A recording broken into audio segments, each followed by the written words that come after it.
اول حاجه البنات كنديروا الكنافه في المول. انا البنات بعد ما حليتها وريتكم الطريقه بحال درت لكم غير في المول. ديري اي مول عندك. دابا غنديروا الزبده مع الزيت البنات وغنبسبسوا بها مزيان هاد الكنافه هادي بحال هكا. غنلبسوها بهاد الزبده والزيت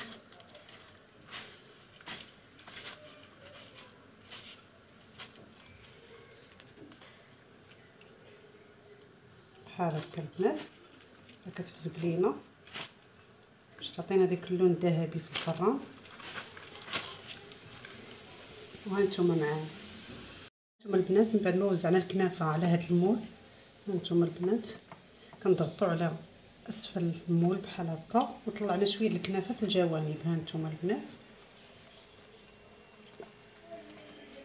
حتى ديك الزبده كتساعدنا وديك الزيت ان الكنافه تشد بلاصتها. صافي البنات دابا من وجدنا المول غنبداو نديرو الكيك. الحشوه الداخليه غنديروها. غنديرو البنات 4 البيضات.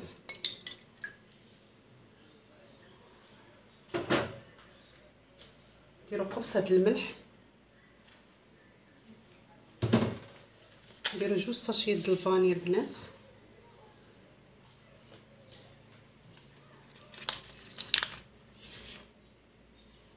نديرو كاس الا ربع سكر.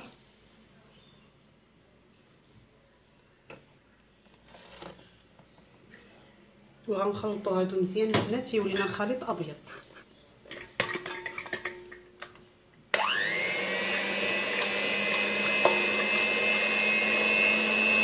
البنات بعد ما بيض لينا الخليط غنزيدو الزيت. كاس الا ربع زيت. قياس العنبه هادشي كله درتو بقياس العنبه. نخلطوهم مزيان.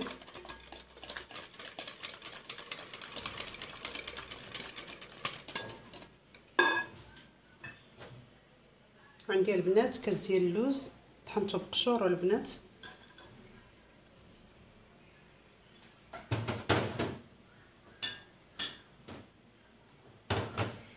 وعندي نصف كاس ديال الكركاع حتى هو طحنته البنات. نخلطو هادشي مزيان البنات بحال هكا تحسوا به كيتعلق.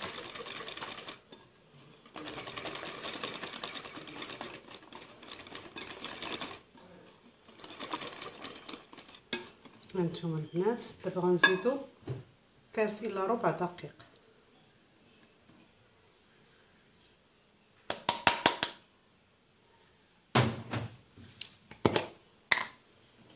وغنديرو معلقه صغيره ديال البيكربونات او ساشيه ديال الخماره البنات.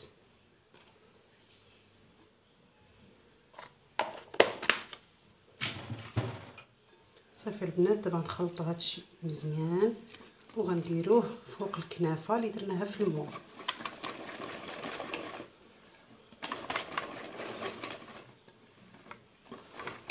شعلت الفران البنات على 180 درجه.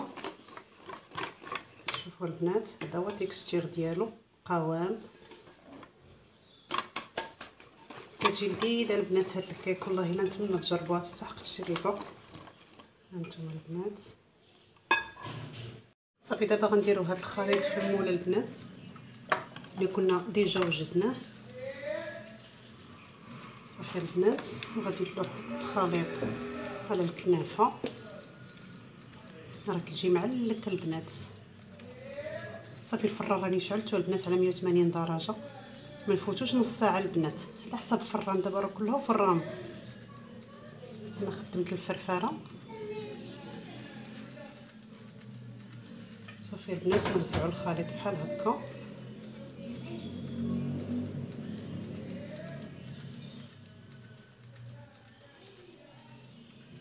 صافي نديرو المكسرات اللي عندنا. ندير شرائح اللوز بحال هكا.